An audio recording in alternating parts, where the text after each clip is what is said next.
VCD 113, VCD number 113,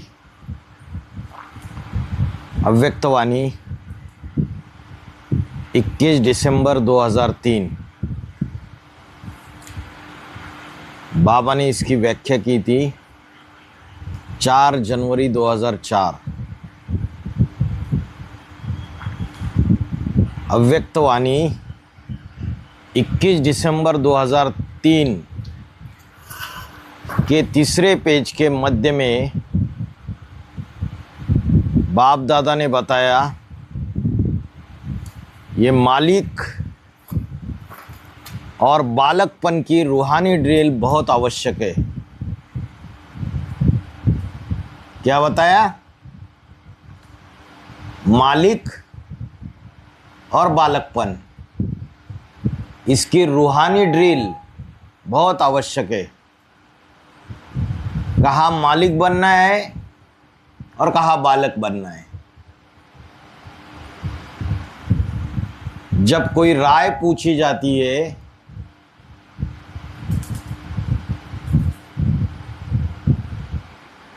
तो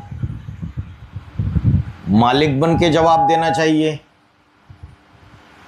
बाबा बच्चों को कोई राय पूछते हैं तो मालिक बन के जवाब देना चाहिए, और जब फाइनल होता है कोई डिसीजन तो बालक बनना चाहिए। तो कहाँ मालिक बनना है और कहाँ बालक बनना है, ये समझने की बात है। कोई ऐसे है कि जिनको डायरेक्शन दे दो आपको ये काम करना है, और फिर उल्टा बाबा को ही डायरेक्शन देने लग पड़ेंगे। तो इसकी रूहानी ड्रिल बहुत आवश्यक है। क्या बोला? अभी अभी मालिक और अभी अभी बालक।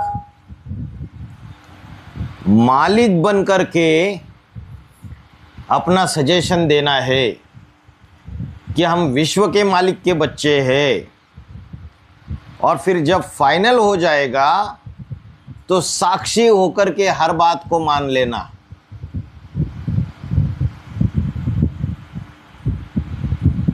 बताया बाप दादा के प्रैक्टिकल 3 शब्द शिक्षा के याद रखो। मनसा वाचा कर्मणा में निराकारी, निर्विकारी और निरहंकारी। मनसा में निराकारी, वाचा में निर्विकारी और कर्मणा में निरंकारी। जब भी संकल्प करते हो निराकारी स्थिति में स्थित होकर संकल्प करो। अगर दूसरे संकल्पों की मिक्सचरिटी है तो संकल्प सिद्ध होने में बाधा आती है। बाबा ने बोला एक ही संकल्प करो जब तक कि पूरा ना हो। अनेक संकल्प करते रहेंगे तो एक भी संकल्प पूरा नहीं होगा। तो संकल्प भी श्रेष्ठ करना है या भ्रष्ट संकल्प करना है? श्रेष्ठ संकल्प करना है। अलौकिक संकल्प होना चाहिए या लौकिक संकल्प होना चाहिए? अलौकिक संकल्प होना चाहिए, है ना। हमें इस सेंटर पे जाना है, ये तो लौकिक संकल्प हो गया। अलौकिक संकल्प क्या है कि मुझे 108 की माला का दाना बनना है और मैं बनकर रहूंगी, यह अलौकिक संकल्प है। तो बोला जब भी संकल्प करते हो निराकारी स्थिति में स्थित होकर संकल्प करो। अगर दूसरे संकल्पों की मिक्सचरिटी है तो संकल्प सिद्ध होने में बाधा आती है। क्यों बाधा आती है? क्योंकि अनेक संकल्प करेंगे तो आत्मा की शक्ति क्षीण हो जाती है। आत्मा की शक्ति क्षीण हो जाती है तो जो श्रेष्ठ संकल्प है वो भी पूरा नहीं होता है। सब भूल जाए लेकिन तीन शब्द ना भूले। ये साकार रूप के तीन शब्दों की शिक्षा की सौगात है।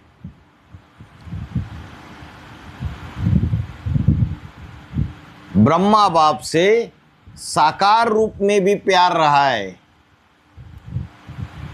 अभी ही डबल फॉरेनर्स कई अनुभव सुनाते कि ब्रह्मा बाप से बहुत प्यारे।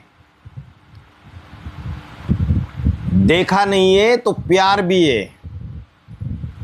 क्या बताया? डबल फॉरेनर्स ने देखा नहीं है फिर भी प्यार है। अच्छा, डबल फॉरेनर्स ने देखा नहीं है और स्वदेशियों ने देखा है क्या? प्रश्न पूछा।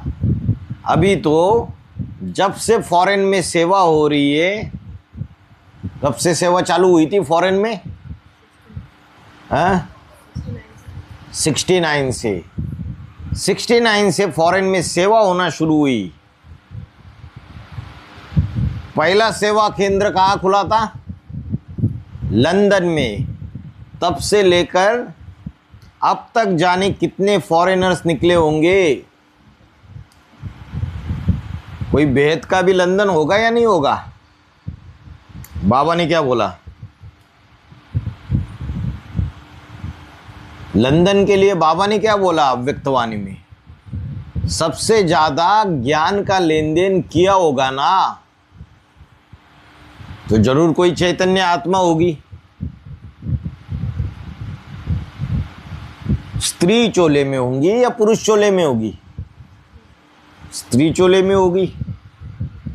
और लंदन है, मुरली में बोला क्रिश्चियंस की राजधानी लंदन। और राजधानी का अर्थ क्या है? राजा की धारणा शक्ति। जैसे रुद्रमाला में भी जो राजा है प्रजापिता अर्जुन, उसकी धारणा शक्ति कौन है रुद्रमाला में? हाँ जी, कौन है धारणा शक्ति? योगिनी माँ। और जब विजयमाला आएगी तो जब प्रवृत्ति मार्ग स्थापन हो जाएगा, रुद्रमाला और विजयमाला मिलकर एक हो जाएंगे और जो नई दुनिया की पक्की पक्की इकाई स्थापन हो जाएगी, तब राजधानी कौन होगी? लक्ष्मी, जो छोटी माँ है। और बोला क्रिश्चियंस की राजधानी है लंदन, तो बेहद में क्रिश्चियन कौन? उस जीसस क्राइस्ट के बापों का जो बाप है, जो 5वें नंबर का पूर्वज। अष्टदेव भी अपना परिवार बनाते हैं, तो उसकी भी कोई राजधानी होगी, राजा की धारणा शक्ति। रुद्रमाला के अंदर भी तो होगी और विजयमाला के अंदर भी होगी। अच्छा, विजयमाला के अंदर कौन है जो सबसे ज्यादा लेन देन करती है ज्ञान का? ऑल ओवर इंडिया में फेमस है। अच्छा, क्या करती है वो? सेमिनार करती है, वर्कशॉप करती है, यही धंधा है उसका। और 5वें नंबर का पूर्वज भी वही धंधा करता है। तो बाबा ने बोला जो समान पुरुषार्थी है उनकी जोड़ी बनती है। तो बोला जो लंदन है, लंदन में पहला क्या किया? सेवा केंद्र खुला। और फिर फॉरेन में अनेक सेवा केंद्र खुलना चालू हो गए। तो जितने भी फॉरेनर्स निकले होंगे उनमें से किसी ने भी साकार को अब तक नहीं देखा। देखा नहीं है फिर भी प्यार है। फॉरेनर्स ने नहीं देखा तो भारतीयों ने देखा है। प्रश्न पूछा, 30 साल हो गए, डबल फॉरेनर्स ब्रह्मा बाप से ज्यादा प्यार है ना? तो जिससे प्यार है उसकी सौगात बहुत संभाल कर रखते हैं। सौगात माना गिफ्ट, चाहे छोटी सी भी सौगात होगी तो जिससे अति प्यार होता है उसकी सौगात संभाल कर रखते हैं। तो ब्रह्मा बाप से प्यार है तो इन 3 शब्दों की शिक्षा से बहुत प्यार होना चाहिए। कौन से 3 शब्द? हाँ जी, निराकारी, मनसा से निराकारी, वाचा से निर्विकारी और कर्मणा में निरहंकारी। कोई भी वाचा ऐसे ना निकले जो दूसरों को अनुभव हो, अरे ये तो बड़े अहंकार में आकर बोल रहा है। और जो भी कर्मेंद्रिय से कर्म करे उन सभी कर्मेंद्रियों से कर्म करते स्वयं को भी अनुभूति हो, दूसरों को भी अनुभूति हो कि ये कैसा है, निर्विकारी है। तो इन 3 बातों में संपन्न बनना, समान बनना, ये बहुत सहज हो जाएगा। याद करो ब्रह्मा बाप ने क्या कहा था, नए वर्ष में वाचा की सेवा भले करो लेकिन अनुभव कराने की सेवा में सदा अटेंशन रखो। जो भी आए वाचा तुम्हारी सुने ना सुने लेकिन कुछ न कुछ अनुभव करके जाए।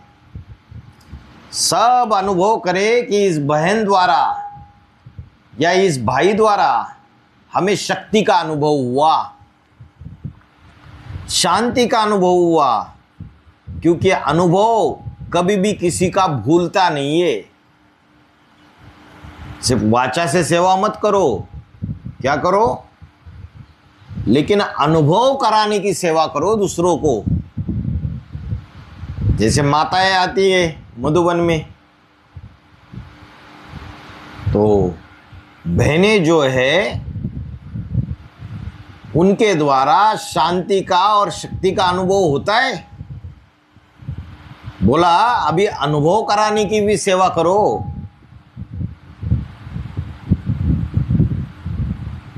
अगर अनुभव नहीं किया है ऐसी कोई चीज होगी तो भूल जाएगी। यज्ञ के आदि में प्रजापिता ने साक्षात्कार नहीं किए थे, साक्षात्कारों का अनुभव नहीं किया था। साक्षात्कारों का अनुभव किसने किया था? दादा लेखराज ब्रह्मा ने किया था साक्षात्कारों का अनुभव। तो उनको ज्यादा नशा चढ़ गया और प्रजापिता ने तो साक्षात्कार किए नहीं थे।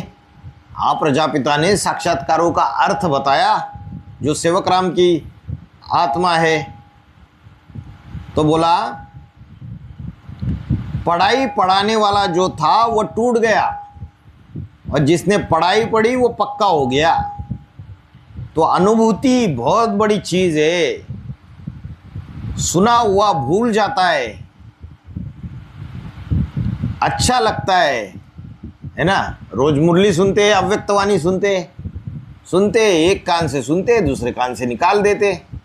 सुना हुआ भूल जाता है, अच्छा लगता है लेकिन भूल जाता है। तो अनुभव ऐसी चीज है जो खींच के उसको आपके नजदीक ले आएगी। संपर्क वाला संबंध में आता रहेगा, क्योंकि संबंध के बिना वर्षे के अधिकारी नहीं बन सकते। क्या बोल रहे? संपर्क वाला संबंध में आ जाएगा। संपर्क और संबंध क्या अंतर है?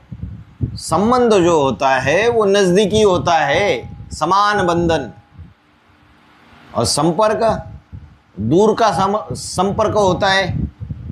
कोई रास्ते जाते जाते कनेक्शन में आ गए, बात हो गई, उनको ईश्वरीय संदेश दे दिया, वो संपर्क में आने वाले। तो बोला संपर्क वाला संबंध में आ जाएगा। किससे संबंध में आ जाएगा? जब आपसे अनुभव उसको कराएंगे शांति का, शक्ति का, तो वो संबंध में आ जाएगा। संबंध के बिना वर्षे के अधिकारी नहीं बन सकते। तो अष्टदेवों से जो संपर्क में आने वाले हैं वो अष्टदेवों के वर्षे के अधिकारी बनेंगे, या अष्टदेवों के संबंध में आने वाले उनके वर्षे के अधिकारी बनेंगे? संबंध में आने वाले। और संबंध होता है नजदीक, गहरा संबंध होता है, और जिससे संबंध होता है उसके लिए तन भी स्वाहा, धन भी स्वाहा, समय, संबंध, संपर्क सब कुछ स्वाहा। तो बोला संपर्क हल्का हल्का होता है और संबंध गहरा होता है। क्लोज कांटेक्ट को कहते हैं संबंध। और थोड़ा थोड़ा बातचीत की और चले गए, हाय बाय कर दिया तो हो गया संपर्क। तो संपर्क वाले जो होंगे वो स्वतः ही संबंध में आते रहेंगे। आपकी जो अनुभव कराने की शक्ति है उससे वो संबंध में आते रहेंगे, क्योंकि संबंध के बिना वर्षे के अधिकारी कोई बन नहीं सकते। संबंध साकार में जोड़े जाते हैं या निराकार में? इसमें जोड़े जाते हैं, साकार में जोड़े जाते हैं। और साकार कर्मेंद्रिय के साथ संबंध जोड़ा जाता है तो बाप के साथ सिर्फ एक ही संबंध है, दो चार संबंध है, या सर्व संबंध है? सर्व संबंध है। अभी ब्रह्मा बाबा तो चले गए 1969 में, तो जो ब्रह्मा कुमारियाँ समर्पित हो रही है ज्योति बिंदु शिव को, तो वो निराकार है या साकार है? निराकार है। तो उनका संबंध, सर्व संबंध एक शिव बाबा के साथ कहेंगे, एक साकार के साथ नहीं कहेंगे। अभी आ जाओ एडवांस पार्टी में, जो 20 रुपये ब्राह्मणों की दुनिया है, वहाँ क्या होता है? 2017-18 में बाबा गुप्त हो जाते और 8 नवंबर 2022 को स्वेच्छा से अपना शरीर को त्याग देते हैं। तो एडवांस पार्टी में जो कन्याएं सरेंडर हो रही है, क्या उनका सर्व संबंध कहेंगे? सर्व संबंध साकार के साथ नहीं कहेंगे। 2018 से अभी तक जितनी भी कन्याएं सरेंडर हो रही है, तो संबंध जो है वो साकार में जोड़ा जाता है। बाबा ने बोला नदी का अगर सागर से मेल नहीं है तो नदी नहीं, वो नाला है। तो नदी माना कन्या माता है, सागर माना सागर बाप, साकार। साकार या निराकार? साकार। तो एडवांस पार्टी के अंदर जब वो साकार गुप्त हो जाता है, स्वेच्छा से शरीर त्याग देता है, तो फिर ब्राह्मण परिवार के लिए साकार कौन? साकार के साथ ही संबंध की अनुभूति होती है। तो बाबा ने बोला जो नंबर 1 रुद्र है, जो शिव समान बन गया, वो नंबरवार अष्टदेवों में प्रवेश करके कार्य करता है। तो अष्टदेवों में कोई बड़ा बच्चा भी होगा ना, जो बाप समान बन जाता है और बाप उसके पूरी तरीके से अधीन हो जाता है। बाप जब बूढ़ा हो जाता है, खुदा न खास्ता शरीर त्याग देता है, तो जो परिवार में बड़ी बहन भी होती है और बड़ा भाई भी होता है, तो परिवार का संभाल कौन करना चाहिए? बड़ी बहन करना चाहिए या बड़ा भाई? हाँ, बड़ा भाई करना चाहिए। और अगर बड़ी बहन संभाल करने लगे तो गड़बड़ हो जाएगी ना, गड़बड़ हो जाएगी। बड़े भाई का काम बड़े भाई का, और बड़ी बहन बोली मैं ही पुरुष हूँ, रुद्रमाला का मन का हूँ, जन्म जन्मांतर का। लेकिन चोले से तो स्त्री है ना, चोले से स्त्री है तो लिमिटेशन है, मर्यादा है, ब्राह्मण परिवार की मर्यादा है, श्रीमत है, उस मर्यादा के अंदर रहना पड़े। और परखने की शक्ति पांडवों में ज्यादा रहती है या कन्याओं में ज्यादा रहती है? पांडवों में ज्यादा रहती है। नौजवान कन्या माता है घर में, तो घर की संभाल बाप के अब्सेंस में बड़ा भाई करेगा। इसलिए मुरली में बोला, लोगों को परखना और शक्तियों की रखवाली करना ये पांडवों का मुख्य कर्तव्य है, शक्तियों का कर्तव्य नहीं बताया। तो बोला सर्व संबंध, कोई ऐसा संबंध ना रहे जिसकी अनुभूति संगम युग में हम बाप के द्वारा नहीं कर सके। कोई ऐसा संबंध ना रहे कि जिसकी अनुभूति नहीं कर सके।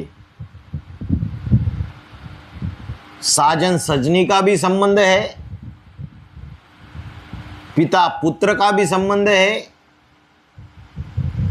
मां का भी संबंध है, बहन का भी संबंध है,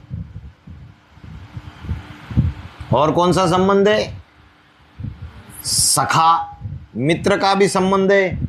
तो अनुभव संबंध में लाने वाला है। समझा?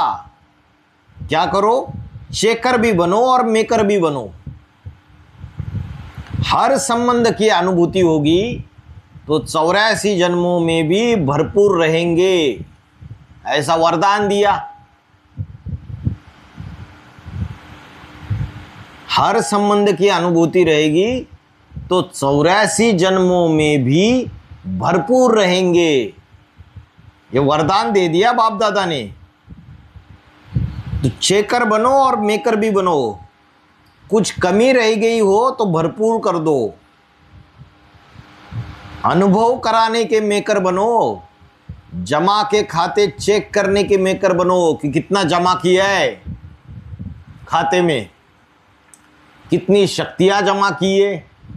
अष्ट शक्तियां है ना, कौन सी अष्ट शक्तियां? सामना करने की शक्ति, समाने की शक्ति, निर्णय करने की शक्ति, परखने की शक्ति, सहयोग करने की शक्ति, समेटने की शक्ति, विस्तार को संकीर्ण करने की शक्ति, सहन शक्ति। तो बोला जमा के खाते चेक करने के मेकर बनो। और दिव्य गुणों को भी भरपूर किया है क्या? दिव्य गुणों को भी जमा किया है क्या? उसको भी चेक करो। अच्छा, सब पहुंच गए हो। बाप दादा सभी को दिल की दुआओं सहित पदम गुना मुबारक दे रहे। देखो, पटरानी और पटरानियां बन गए हो ना। क्या बोला? पटराने और पटरानियां क्या बन गए? रानी नहीं, रानियां तो कृष्ण की बहुत बताते, गोपियां भी बहुत बताते, लेकिन पटरानियां कितनी है? 8 को बताते। बाबा बोल रहे हर साल की अव्यक्त वाणियों में बाबा 8 के पीछे बहुत पड़े हुए। 2004 में चल रही है, अष्टदेव के पीछे पड़े हुए। क्या बोल दिया? पटरानिया। तो बोला पटरानी पटरानिया बन गए हो ना। क्या पटराना भी बन गए और पटरानी भी बन गए? आज सारी सभा मेजॉरिटी पटराना पटरानी बन गए। बैठ बैठ कर थक तो नहीं गए हो? पट माना जमीन पर बैठने वाले, कुर्सी पर बैठने वाले नहीं। कुर्सी पर बैठने वालों को पट मिल गया, कुर्सी पर बैठने वालों को पट मिल गया। तो थकावट तो नहीं, दर्द तो नहीं हो रहा है, खुशी में सब भूल जाते हैं। अच्छा, आज समाचार में सुना है एक तो बच्चों का ग्रुप आया है, तो बच्चे सब उठो, सभी को ताज दिखाई दे रहा है। अष्टदेव जो है वो अंतिम जन्म में नीचे गिरते हैं नहीं गिरते? तो पट में गिर जाते हैं। 83 जन्म बाप के सहयोगी बन के रहते, 83 बर्स, अंतिम जन्म में नीचे गिर जाते हैं, तो उनको कहेंगे पटराना। तो बाबा ने बोला,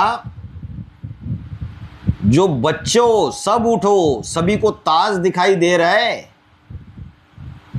बच्चे जितने भी आते हैं वो पूर्व जन्म से ब्रह्मा कुमार कुमारियां बनकर के आते। एडवांस पार्टी में कहां से आते? पूर्व जन्म से प्रारब्ध लेकर ब्राह्मण पने की एडवांस में आ रहे। तो बच्चे तो ताजधारी बच्चे हैं। ताज कौन सा है? लाइट का ताज है, ज्ञान की लाइट होगी। तो इन बच्चों को जिम्मेदारी उठानी है। पवित्रता की भी लाइट है, पवित्रता का भी ताज होता है, ज्ञान का भी ताज होता है, और ईश्वरीय सेवा की जिम्मेवारी का भी ताज होता है। इसलिए बाबा क्या बोलते हैं? डबल ताजधारी बनो। जो ताजधारी बच्चे, तो देखो इंडिया वाले झंडिया लहरा रहे। इंडिया वाले क्या लहरा रहे? झंडिया। अच्छा है, छोटे बच्चे भी झंडिया लहराए। बच्चों को देखकर खुशी होती है ना। और सुनो, बच्चों ने भी रिट्रीट अच्छी की है। 11 देश में से रिट्रीट के लिए 26 बच्चे आए हुए। तो जो रिट्रीट की वो अपने अपने देश में जाकर औरों को भी रिट्रीट कराएंगे। भूल मत जाना, ऐसा एग्जाम्पल बनना कि सभी कहे वाह बच्चे वाह। रिजल्ट आएगी ना सभी देशों से। जो पाठ पढ़ा वो सिर्फ कान तक नहीं, कर्म में लाना है। गुलजार दादी के सामने जो बच्चे बैठे थे, लेकिन उन बच्चों की तो बात होती नहीं। बाबा तो बेहद में बोलते। बेहद के नए नए पैदा हुए एडवांस के छोटे छोटे बच्चे हैं।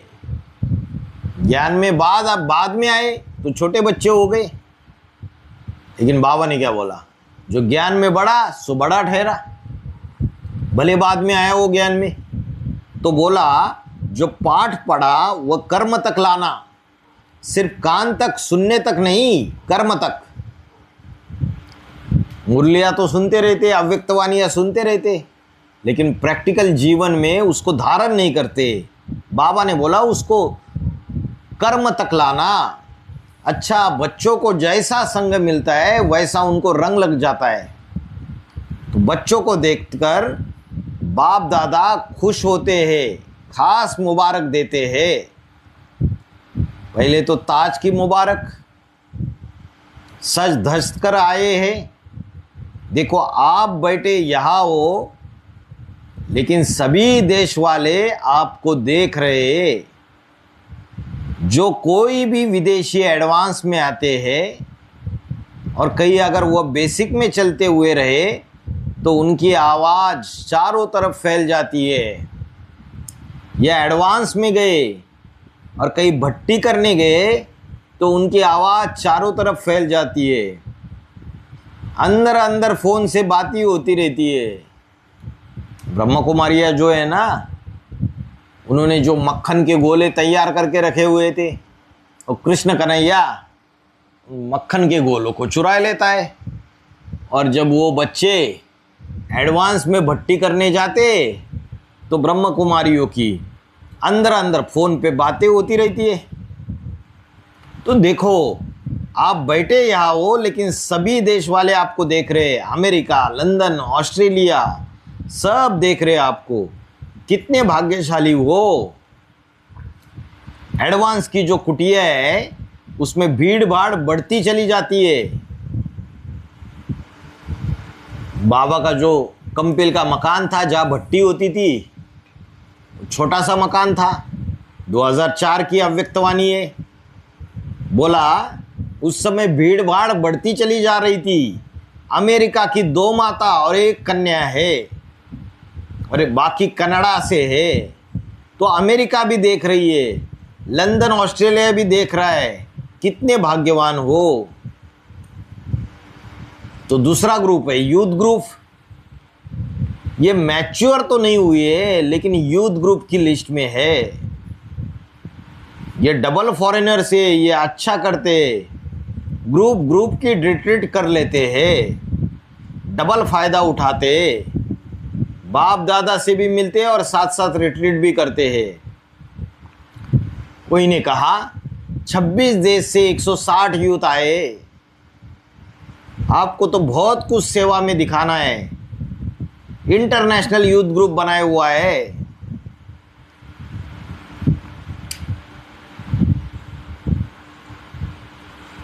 अच्छा, ये टीचर्स है, 3 टीचर्स मिली है, त्रिमूर्ति। अच्छा है, बाप दादा ने समाचार सुना था और रिजल्ट भी यूथ ग्रुप की सुनी। यूथ ग्रुप ने लक्ष्य रखा है कि हम सोल कॉन्शियस, आत्मा अभिमानी ज़्यादा में ज़्यादा रहे। जो यूथ ग्रुप है, कुमार है, धंधाधोरी में फंसे रहते, तो धंधाधोरी में फंसे रहते तो देहाभिमान में जाएंगे या आत्माभिमान में रह पाएंगे?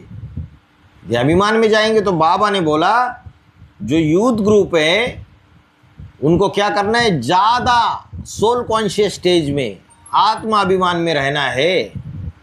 बोला आत्मा का पाठ पक्का किया है, मधुबन तक रहेगा या वहां भी रहेगा? सोल कॉन्शियसनेस मधुबन में आकर संग के रंग में रहा तो वहां कोई बड़ी बात नहीं है, लेकिन वापस जाएंगे विदेश में, वहां भी सोल कॉन्शियसनेस रहेंगे। बच्चों ने सुनाया तो पहले बाप दादा ने छोटे बच्चों की बोर्डिंग में भी आत्मा का पाठ पक्का कराया था।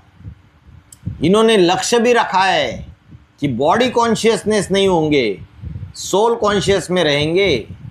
तो यह बात पक्की है ना? कैसे पता पड़ेगा कि पक्का है या कच्चा है? टीचर्स जो है वो रिपोर्ट लेगी हर मास,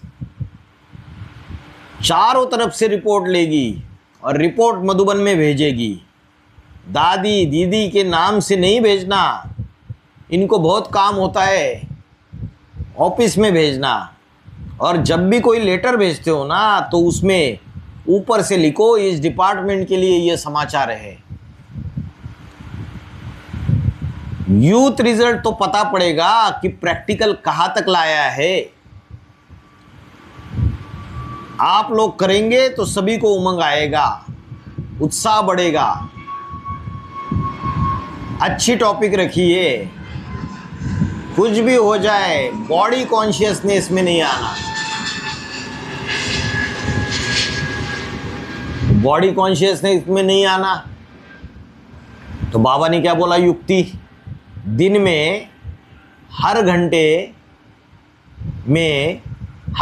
में 10 मिनट आत्मिक स्थिति का अभ्यास करो, याद का अभ्यास करो। मोबाइल में अलार्म क्लॉक सेट कर दो और हर घंटे में 10 मिनट, जहाँ भी हो, कोई भी काम कर रहे हो, अलार्म क्लॉक बजा तो 10 मिनट प्रैक्टिस करो। अगर 10 मिनट नहीं हो रहा है तो 7 मिनट करो, 7 मिनट नहीं हो रहा है तो 5 मिनट करो, लेकिन करो। तो बोला अगर यूथ आत्माभिमानी स्टेज में पक्के पास हो गए तो गवर्नमेंट भी इनाम देगी। ये प्रेसिडेंट जो है ना वह भी इनाम देगा। वह अच्छा है, जानता है आपको इनाम की कोई आवश्यकता नहीं है, लेकिन इससे सेवा होती है।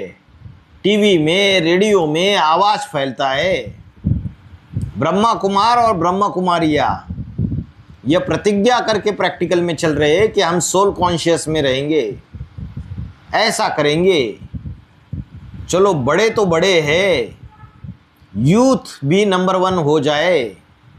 बाप दादा बहुत इन एडवांस हर एक यूथ को दुआएं दे रहे हैं, तो बाप की दुआएं सदा साथ रहे। अच्छा है, डबल फायदा लेते हैं, बहुत अच्छा है। आज सेवा का टर्न गुजरात का है। जिनकी अज्ञान की रात गुजर जाती है, गुजरात माना जिनके अज्ञान की रात गुजर जाती है, वो कभी फिर हिलते डुलते नहीं है। रोशनी ही रोशनी है, रात तो है ही नहीं जो ठोकर खाए।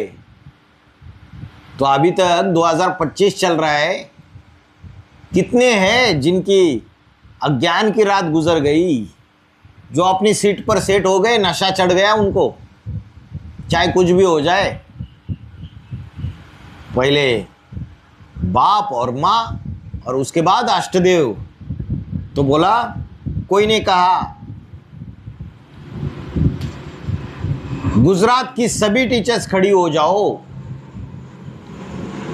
टीचर्स बहुत है, टीचर्स की संख्या सबसे ज्यादा। नंबर 1 कौन सा जोन है? कोई ने कहा महाराष्ट्र, सेकंड नंबर गुजरात, अच्छा फर्स्ट नंबर महाराष्ट्र। महाराष्ट्र में दूसरे भी है ना, आंध्र प्रदेश भी है। महाराष्ट्र के साथ आंध्र प्रदेश को क्यों जोड़ दिया? आंध्र माना अंधा, सागर किनारा सबसे बड़ा है, तो किसको टैली होता है? हैं? छोटी माँ को टैली होता है, लेकिन अष्टदेव में सारी दुनिया देखनी है तो 8 में देखो। तो चंद्रवंश का कोई पूर्वज होगा या नहीं होगा? योगिनी माँ। तो बोला महाराष्ट्र में दूसरे भी है ना, आंध्र प्रदेश भी है। आंध्र प्रदेश छोटा नहीं है, काफी बड़ा है। तो दोनों मिलकर नंबर 1 है। महाराष्ट्र कौन है? महाराष्ट्र महान आत्माओं का राष्ट्र। हाँ जी,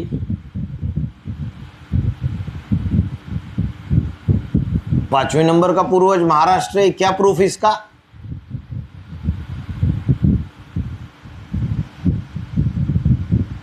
हाँ, क्या प्रूफ बताओ?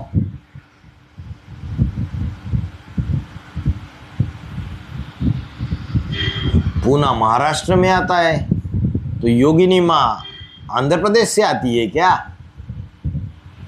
नहीं आती। तो महाराष्ट्र क्यों बोला 5वें नंबर के पूर्वज को?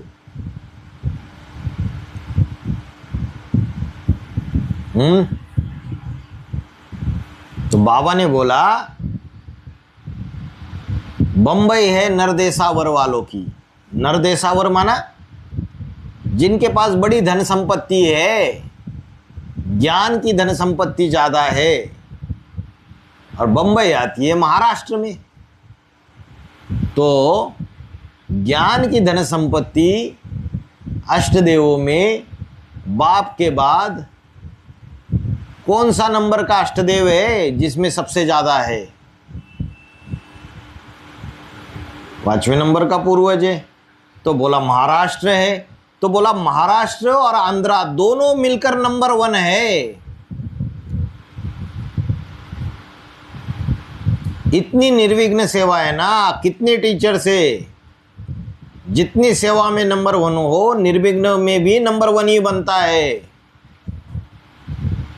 तो या 5वें नंबर के पूर्वज के ग्रुप में जो टीचर्स है वो ज्यादा है ना। माताएं भी टीचर्स है, सिर्फ बहनें टीचर्स नहीं है। माताएं भी कोर्स कराती है, माताएं भी सबको ज्ञान सुना रही है।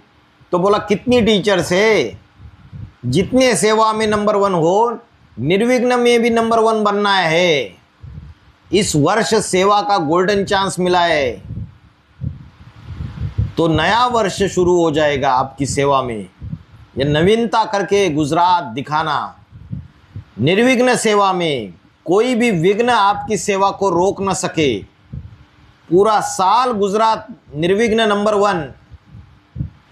गुजरात को पूरा साल संतुष्ट बनना है और संतुष्ट करना है।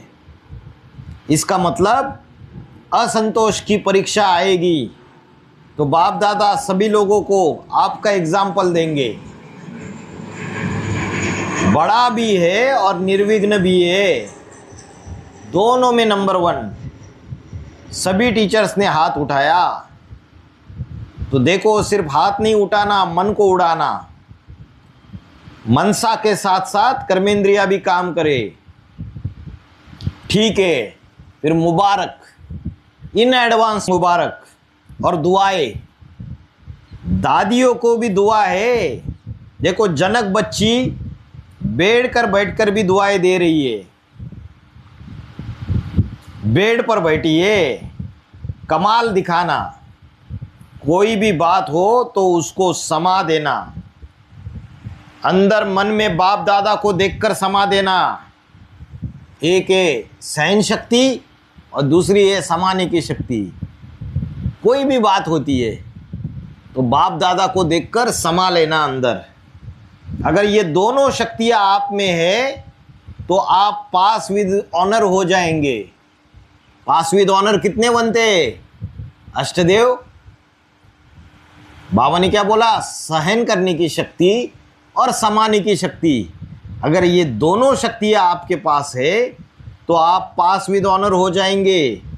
देवताओं की मुख्य शक्ति है सहन शक्ति और सागर की मुख्य शक्ति है समाने की शक्ति। अगर ये दोनों शक्तियां रही तो पास विद ऑनर हो जाएंगे। इसको इमर्ज रखना, सहन शक्ति को भी और समाने की शक्ति को भी। ऐसे नहीं समाया तो बीमार हो जाओ। किसी के दुर्गुण अपने अंदर समा लिए और खुद डाउन हो गए,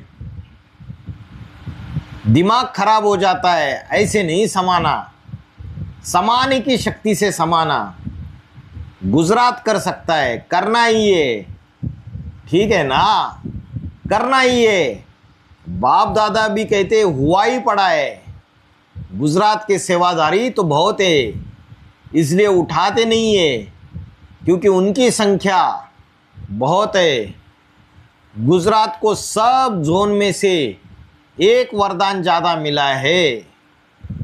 सबसे ज़्यादा वरदान एक्स्ट्रा है कि गुजरात की धरनी पर भाग्य विधाता ब्रह्मा बाप की नज़र लास्ट में पड़ी। बेसिक में भी लास्ट में पड़ी। सब जोन्स में सेंटर्स खुल गए और 1966 में अंत में जाकर गुजरात में सेंटर खुला और एडवांस में भी लास्ट में पड़ी। गुजरात आज हेड ऑफिस माउंट आबू के सबसे नज़दीक हो गया। जिन्होंने गहराई से ज़्यादा ज्ञान को जान लिया,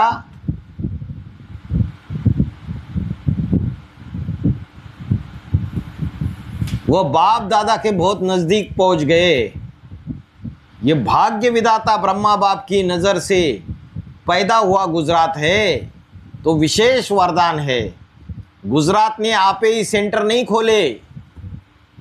गुजरात का पहला सेवा केंद्र कौन सा था? पालड़ी। पालाड़ी सेवा केंद्र बाप दादा ने खुलवाया था।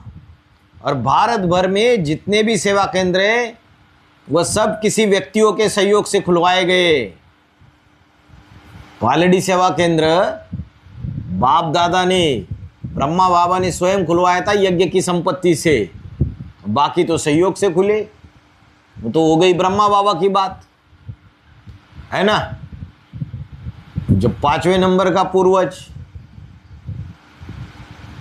जब ईश्वरीय सेवा करना शुरू कर देता है तो पहला सेंटर कहाँ खुलता है? कहाँ खुलता है? दिल्ली में। दिल्ली में भी कौन सी जगह खुलता है? पालम में खुलता है। कब खुलता है? 2023 में, है ना। तो बोला अच्छा, वो सहयोग से खुलता है या यज्ञ की तरफ से खुलता है? यज्ञ की तरफ से खुलता है। तो बोला बाकी जितने भी सेंटर्स खुले भारत भर वो किसी व्यक्तियों के सहयोग से खुलवाए गए, लेकिन राजा विक्रमादित्य की जो सोल है वह जिस सेंटर को खोलने की निमित्त बनती है वहीं से सोमनाथ और सोमनाथिनी की चैतन्य मूर्ति भी स्थापन होती है। सोमनाथ, सोम किसे कहते हैं? चंद्रमा को। और चंद्रमा का स्वामी कौन हो गया? शिव बाबा। तो बोला गुजरात में आप ही सेंटर नहीं खोले, बाप दादा ने खुलवाए, इसलिए गुजरात को लिफ्ट है। अभी इस लिफ्ट की लिफ्ट से सहज निर्विघ्न बन जाना। अच्छा, बहुत अच्छी सेवा की। गुजरात की दिल बड़ी है ना, तो देखो संगठन भी बड़ा हो जाएगा। सूरत वाले है क्या? सूरत वाले क्या बोला कि दिल बड़ी है ना, तो संगठन भी बड़ा हो जाएगा। तो बोला देखो संगठन भी बड़ा हो जाएगा।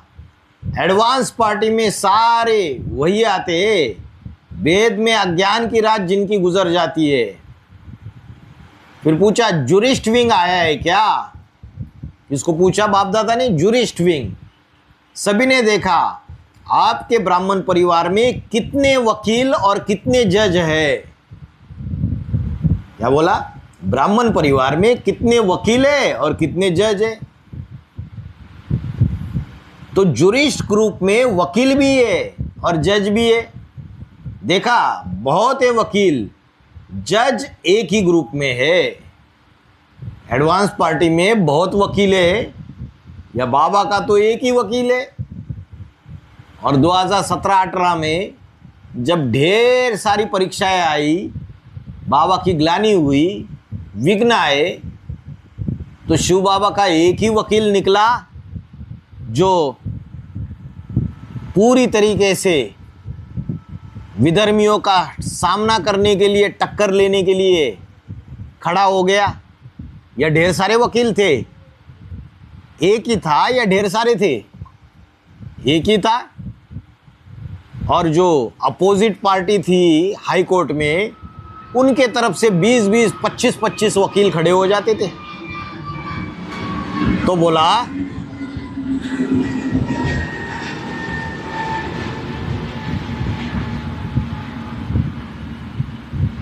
जूरिस्ट ग्रुप में वकील भी है और जज भी है। अब ये आप लोगों ने बाप दादा की एक आशा पूरी नहीं की है। जूरिस्ट ग्रुप ने, वकीलों और जजों के ग्रुप ने एक आशा जो बाप दादे की है वो पूरी नहीं की है। कौन सी आशा पूरी नहीं की है? वकील और जजों ने। वकील और जज है तो थोड़ा हिला के दिखाओ। किसको? जनता को। गीता के भगवान पर हिला के दिखाओ। तो बाबा की वकील से क्या आशा है कि गीता के भगवान पर हिला के दिखाओ। किस बात पर हिला के दिखाओ? जो खास जीत का पॉइंट है, ईश्वरीय ज्ञान की जीत का सबसे बड़ा जो पॉइंट है, उस पर हिला के दिखाओ। बाबा ने बोला गीता का भगवान कृष्ण नहीं, शिव शंकर भोलेनाथ है। ये बात अगर साबित हो जाएगी तो तुम बच्चों की विजय हो जाएगी, सबसे बड़ी जीत हो जाएगी। पहले दुनिया वालों को हिला के दिखाए कि पहले ब्राह्मणों की दुनिया में हिला करके दिखाए। क्योंकि ब्राह्मणों की दुनिया में मुख से तो कहते हैं कि गीता का भगवान कृष्ण नहीं है, शिव शंकर भोलेनाथ है, लेकिन प्रैक्टिकल में उनसे पूछा जाए कि गीता का भगवान साकार में आप किसको मानते हो, तो कहेंगे दादा लेखराज कृष्ण की सोल को। कृष्ण की सोल उर्फ ब्रह्मा की सोल। तो खुद तो गीता का भगवान कृष्ण अर्थात ब्रह्मा को मानते, और दुनिया को कहते हैं कि गीता का भगवान कृष्ण नहीं है, शिव शंकर भोलेनाथ है। तो दुनिया की समझ में आ जाएगा। ये समझने की बात है कि देखो शिव और शंकर को मिलाकर एक कर दिया। शिव और ब्रह्मा को मिला के एक नहीं किया, शिव और विष्णु को मिला के एक नहीं कर दिया। शिव शंकर बोलते हैं, शिव ब्रह्मा नहीं बोलते, शिव विष्णु नहीं बोलते। बाप समान बनना है तो इन तीनों में से बाप समान किसने बनाकर दिखाया अपने को? जरूर कोई एक मूर्ति होगी जिसने बनाकर दिखाया। त्रिमूर्ति में सबसे ऊपर रख दिया उसको, नीचे ब्रह्मा ऊपर विष्णु और उसके ऊपर शंकर, परम धाम के नजदीक। झंडे में भी लाल रंग केसरिया रंग है, वो क्रांति का सूचक है। क्रांति का सूचक है तो शंकर जो है क्रांति का सूचक है। और शंकर का कोई बच्चा होगा अष्टदेव में, वो भी मिशन क्रांति होगा, क्रांति का सूचक है ना। जैसे शिव को शंकर के साथ मिला दिया, वैसे कृष्ण को क्राइस्ट के साथ मिला दिया। और कृष्ण कौन सा, सतयुगी कृष्ण या संगमयुगी कृष्ण? संगमयुगी कृष्ण। और क्राइस्ट कौन सा, वो ब्रॉड ड्रामा में द्वापर युग में आने वाला क्राइस्ट, या क्राइस्ट का भी कोई पूर्वज है अष्टदेवों में, तो वो क्राइस्ट। तो बोला शिव ने स्वीकार कर लिया है कि शंकर बच्चा जो है मेरे से मिलकर मनसा वाचा कर्मणा में एक हो गया, इसलिए शिव शंकर को भक्ति मार्ग में मिलाकर एक कर दिया। दूसरे किसी देवता को मिलाकर शिव के साथ एक नहीं किया। तो गीता के भगवान पर हिला के दिखाओ, ऐसा प्लान बनाया अभी तक? ऐसे तो बाबा मुरलियों में भी बताते कि सबके साइन ले लो, क्या करो, सबके सिग्नेचर ले लो, सबके ओपिनियन ले लो, ओपिनियन फॉर्म भरवाओ। किस बात के ऊपर? गीता का भगवान कौन है? शिव शंकर भोलेनाथ है। कृष्ण की सोल दादा लेखराज नहीं है। आजकल तो ओपिनियन फॉर्म डिजिटली भी लिया जा सकता है ना, कैंपेन चलाया जा सकता है डिजिटली। करोगे? हाँ, करोगे क्या? तो बोला गीता का भगवान बनने की शूटिंग किसके द्वारा होती है? ये कृष्ण बच्चे के द्वारा होती है। ये गीता का भगवान बन के बैठ जाता है। गीता का भगवान निराकार है, साकार कृष्ण नहीं है। दादा लेखराज ब्रह्मा के जितने भी फोटो ब्रह्मा कुमारी आश्रम में बड़े बड़े लगाए हुए, उनकी साकारी अवस्था थी या निराकारी अवस्था थी? साकारी अवस्था थी, देहाभिमान की अवस्था। लेकिन जो शंकर का पाठधारी है, उसके जितने भी वीडियो देखो, याद में बैठे हुए, गहरे ध्यान में बैठे हुए निराकारी स्टेज दिखाई दे रही है। तो बोला मुख से कहने से दुनिया थोड़ी ही मानेगी। तो ऐसा कोई प्लान बनाया है? चलो थोड़ा थोड़ा आवाज तो फैलाओ, इंडिविजुअली ट्राई करो हिला के देखने की। बेचारे इसी एक गलती के कारण परमात्मा से वंचित है। ये सबसे बड़ी भूल है ड्रामा में कि गीता का भगवान कृष्ण को मान लिया, शिव शंकर भोलेनाथ को नहीं। और ये एक गलती सुधर जाए कि गीता का भगवान कृष्ण नहीं है, गीता का भगवान निराकार शिव शंकर भोलेनाथ है, तो ऐसी वंचित आत्माओं को वर्षा दिलाने के निमित्त बनो। कोई प्लान बनाओ, थोड़ा थोड़ा सा भी रिहर्सल करो, हिलाकर देखो क्या कहते हैं। जैसे देखो साइंस और साइलेंस दोनों का मेल आजकल दुनिया समझती है। साइंस की शक्ति और साइलेंस की शक्ति, दोनों ही शक्तियां जब एक बिंदु पर मिल जाएगी, एक पॉइंट पे मिल जाएगी, तभी दुनिया का विनाश शुरू हो जाएगा। स्पिरिचुअलिटी और साइंस दोनों जब एक बिंदु पे आके मिल जाएंगे, मतलब क्या? मतलब जो बाबा ने बातें बता के रखी है स्पिरिचुअलिटी की, वो बातें साइंस भी बोलना चालू करेगा अपने तरीके से। जैसे बाबा बोलते हैं सूक्ष्म शरीर, और साइंस वाले क्या बोलते हैं? सब एटॉमिक पार्टिकल्स। बाबा बोलते हैं शिव ज्योति बिंदु, साइंस वालों ने खोज निकाली, नासा वालों ने गॉड पार्टिकल। क्या खोज निकाली? God particle. तो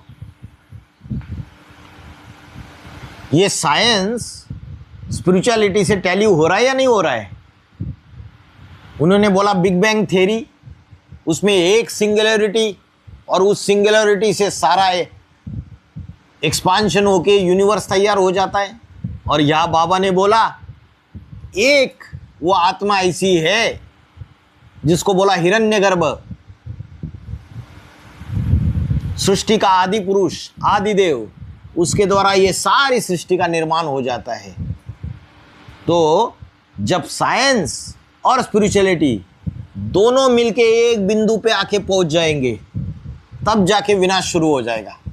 अभी नासा के ढेर सारे रिपोर्ट से जो अपने ज्ञान से टैली हो रहे, लेकिन ज्ञान में कोई बच्चा निकले जो वो बातें टैली करके दिखाए, स्टडी करके टैली करके दिखाए, तब तो साबित हो।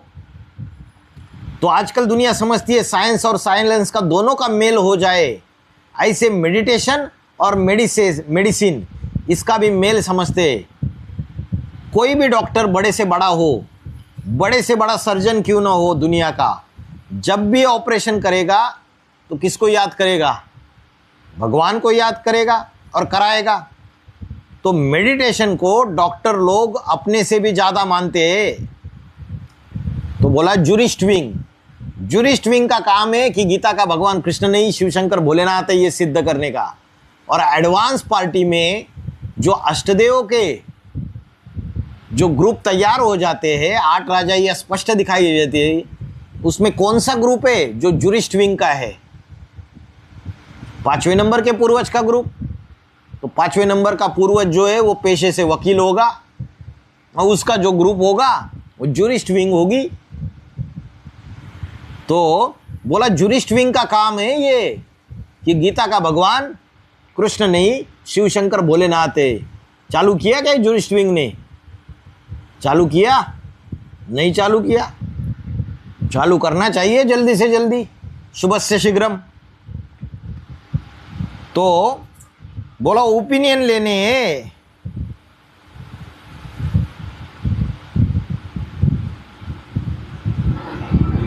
तो बोला बाप दादा ने पहले भी कहा कि हर वर्ग को ऐसा स्लोगन बनाना चाहिए जैसे साइंस, ऐसे कुछ प्रैक्टिकल्स में स्लोगन्स बनाओ। पहले याद है जब प्रदर्शनी शुरू की थी तब प्रोब रखते थे, प्रोब के रूप में ऐसे पॉइंट्स रखते थे, अभी नहीं लगते हैं। शुरू में प्रोब रखते थे कि प्रदर्शनी में समझाते जाते थे और बड़े बड़े आदमियों से उनके प्रोब लेते जाते थे। अभी प्रदर्शनी नहीं है तो इंडिविजुअली सही एक एक से प्रूफ लेते जाओ। केस के लिए, किसके लिए प्रूफ लेके जाओ माता जी? केस के लिए। बाप दादा भी नहीं कह रहे कि सीधे सीधे सुप्रीम कोर्ट में केस कर दो। सीधे सीधे सुप्रीम कोर्ट में केस नहीं करो। सुप्रीम कोर्ट में सीधे सीधे केस कर देंगे तो जज तो डिसमिस कर देगा। जज बोलेगा हमें क्या लेना देना है धर्म की बातों से, ये तो धर्मनिरपेक्ष सरकार है, गीता का भगवान कृष्ण नहीं, शिव शंकर भोलेनाथ है, इससे दुनिया को क्या फायदा होगा? ये ऐसे गलत गलत केसेस डालते हो, डिसमिस कर देगा। तो सीधे सीधे सुप्रीम कोर्ट में केस मत डालो, पहले आवाज फैलाओ, बड़ों बड़ों की ओपिनियन ले लो। कहते तो मुख से है गीता का भगवान कृष्ण नहीं, लेकिन प्रैक्टिकल में साकार में कृष्ण की सोल को ही गीता का भगवान मानते हैं। खुद झूठे हैं तो गीता का भगवान निराकार कैसे साबित होगा जो सारी दुनिया माने? अगर गीता का भगवान निराकार साबित होता है तो पहले सारी दुनिया भारत के भगवान को मानने लगती, लेकिन नहीं मानती है क्योंकि साकार कृष्ण का नाम डाल दिया है। तो बाबा ने बोला पहले केस के लिए बाबा नहीं कह रहे, पहले तैयारी तो हो जाओ, तैयार हो जाओ, पहले कुछ मिलाओ तो सही, थोड़ी छेड़छाड़ करो, पहले लोगों को अपने में मिलाकर दिखाओ, वह आपकी तरफ से तैयार हो जावे। तो बाप दादा कहते आप सेल्फ जज हो, जज यूर सेल्फ। पहले खुद जज करो कि राइट क्या है। इस टॉपिक को थोड़ा और आगे बढ़ाओ, जजेस को कहो सेल्फ यूर जज बनकर सृष्टि का परिवर्तन करो, सृष्टि का परिवर्तन करो। वह केस करने वाला जज भी और जज यूर सेल्फ भी दोनों है। ऐसे कुछ इन्वेंशन करो, स्लोगन बनाओ, ऐसे कुछ टॉपिक बनाओ ठीक है, थोड़ा ट्राई करो इंडिपेंडेंट, पहले थोड़ा ग्रुप तैयार करो, पीछे सोचो, मुबारक हो, रिट्रीट करते हो, इकट्ठे होते हो, कुछ सोचते हो, इसकी मुबारक हो। क्या बोला? पहले एक छोटा ग्रुप तैयार करो। तो 5वें नंबर के पूर्वज ने ग्रुप तैयार किया या नहीं किया? पहले किया। तो अभी ग्रुप तो तैयार हो गया, तो अभी आवाज उठानी चाहिए या नहीं उठानी चाहिए? उठानी चाहिए कि गीता का भगवान कृष्ण नहीं है, शिव शंकर भोलेनाथ है। तो तैयारी शुरू करो। ओम शांति।